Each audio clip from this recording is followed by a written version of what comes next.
este vídeo vamos a explicar la diferencia entre bienes de consumo y bienes de capital. Los bienes de primer orden o de consumo satisfacen directamente nuestras necesidades, es decir, satisfacen necesidades de manera inmediata.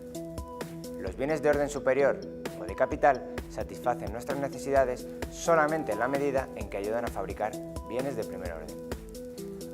Por su parte, los bienes de orden superior satisfacen necesidades de manera indirecta e inmediata. Los servicios que brindan estos bienes se traducen en la fabricación de bienes de primer orden.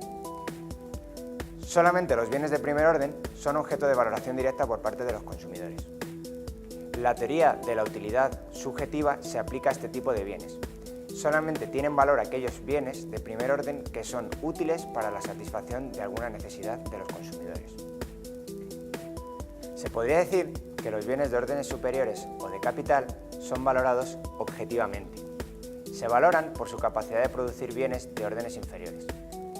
Sin embargo, la teoría de la utilidad subjetiva siempre subyace.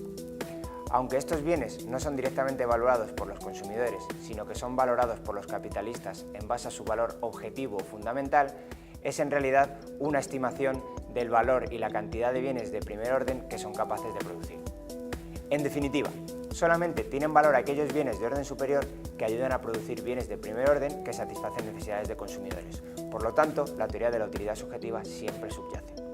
Dentro de los bienes capital podemos obtener una subsiguiente clasificación en función de lo cerca o lejos que están de convertirse en bienes de primer orden. Conforme estos bienes se vayan alejando del consumo, el tiempo necesario para que maduren en bienes de primer orden o de consumo aumentará. Es decir, tendremos bienes de segundo o tercer orden muy cercanos al consumo y bienes de sexto, séptimo, octavo o superior orden mucho más alejados del mismo. Podríamos poner de ejemplo el proceso productivo del pan. En este caso, el bien de primer orden sería la barra de pan dispuesta a ser consumida.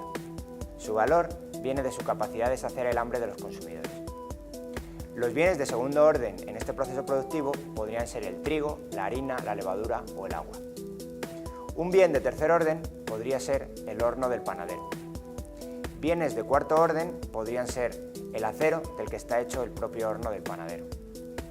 Bienes de quinto o mayor orden podrían ser los campos en los que se siembra el trigo. Todos estos bienes de segundo más orden son valorados por su capacidad de producir la barra final de pan. Podríamos poner como ejemplo de lo que acabamos de ver el proceso productivo de un vehículo. En este caso, el bien del primer orden sería el vehículo dispuesto a ser conducido por los consumidores.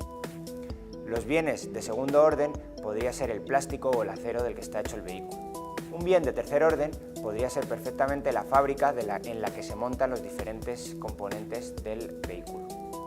Bienes de cuarto o más orden podría ser el acero o los plásticos de los que están hechos los bienes de capital que ayudan a producir estos vehículos.